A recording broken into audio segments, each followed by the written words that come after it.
ഈ വർഷത്തെ ഹരിവരാസന പുരസ്കാരം പി.കെ. വീരമണിദാസന് ദേവസ്വം മന്ത്രി കെ. രാധാകൃഷ്ണൻ സമ്മാനിച്ചു. പതിറ്റാണ്ടുകളായി ഭക്തിഗാന രംഗത്തും അയ്യപ്പ ഭക്തഗാന മേഖലയിലും നൽകിവരുന്ന സംഭാവനകൾ കണക്കിലെടുത്താണ് അദ്ദേഹത്തിന് പുരസ്കാരം നൽകിയത്.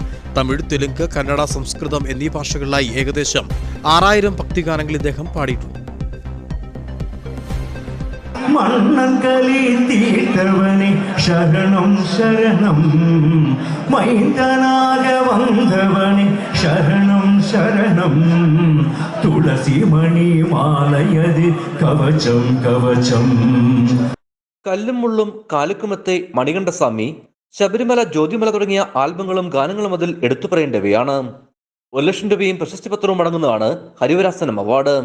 Devaswom special secretary M G Rajamanikyam, Devaswom commissioner CN Raman, retired professor Palkulangara K Ambika Devi എന്നിവരടങ്ങുന്ന പാനലാണ് അവാർഡ് നിർണയം നടത്തിയത്.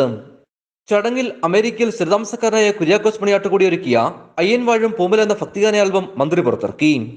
എല്ലാം അയ്യപ്പ ഭഗവാന്റെ നിയോഗമാണെന്ന് ഹരിവരാസന പുരസ്കാര ജേതാവ് പി.കെ. വീരമണിദാസൻ പറഞ്ഞു.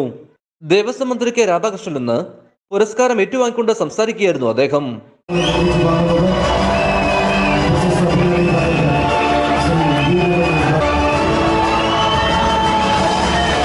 ஹரிகரசுதன் ஐயன் ஐயப்பன் தன்னை நாடி வரக்கூடிய கோடிக்கணக்கான சுவாமிமார்களுக்கும் ஐயப்பன்மார்களுக்கும் மாளிகை உரங்களுக்கும் கன்னி சுவாமிகளுக்கும் தனது மேலான அருளை அள்ளி அள்ளி வழங்கிக் கொண்டிருக்கின்றார்.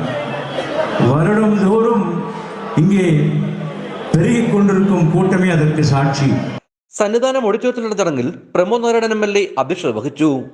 MLA-മാരായ K. U. Janeesh Kumar, Thottathil Ravindran, Thiruvithamkoor Devaswom board president PS Prashanth, Devaswom വകുപ്പ് സെക്രട്ടറി MG രാജമാണിക്യം, ജില്ലാ collector A. Shibu, Devaswom board അംഗങ്ങളായ G. Sundaresan, advocate Ajikumar, Sabarimala special commissioner M. Manoj, Devaswom board secretary G. Baiju, Devaswom commissioner CN Raman, തിരുവാഭരണം commissioner C. Sunila, Devaswom board ഭാരവാഹികൾ, ഉദ്യോഗസ്ഥർ തുടങ്ങിയവർ പങ്കെടുത്തു.